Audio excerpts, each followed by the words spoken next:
Hi everyone. 2 రోజుల క్రితం ఒక 50 సంవత్సరాల వయసు ఉన్న ఆయన తోటలో మామిడి చెట్టు ఎక్కి యాక్సిడెంటల్గా ఆ హైట్ నుంచి నేల మీద పడిపోయాడు. పడిపోయిన తర్వాత నుంచి ఆయన 2 కాళ్ళు సరిగ్గా పనిచేయట్లేదు అండ్ తనంతట తను నడవలేకపోతున్నాడు. హాస్పిటల్కి తీసుకొచ్చిన తర్వాత ఆయన పరీక్ష చేసిన తర్వాత వెన్నుపూసకి ఎంఆర్ఐ స్కాన్ అని ఇప్పుడు చేశాం. ఇప్పుడు ఆ ఎంఆర్ఐ స్కానింగ్లో ఫైండింగ్స్ ఏమున్నాయో చూద్దాం.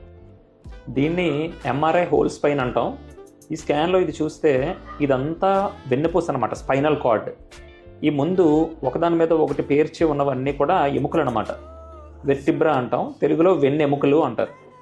సో ఇక్కడ చూస్తే ఈ వెన్నె ఎముక ఒకటి విరిగిపోయి పగిలిపోయి వెనక్కి జరిగి ఈ స్పైనల్ కార్డ్ని, ఈ వెన్నుపూసను నొక్కుతుందనమాట. సో నేను చెప్పిన పేషెంట్కి ఈ ఎముక విరిగిపోయి వెనక్కి వెళ్ళి వెన్నుపూస నలుగుతుంది. దానివల్ల ఆయన 2 కాళ్ళు పనిచేయడం మానేసినాయి. సో ఆ పేషెంట్కి మేము ఈరోజు ఆపరేషన్ చేసి ఆ వెన్నుపూస నలుగుతున్నది ఏదైతే ఉందో దాన్ని డికంప్రెస్ చేయగలిగాం అనమాట.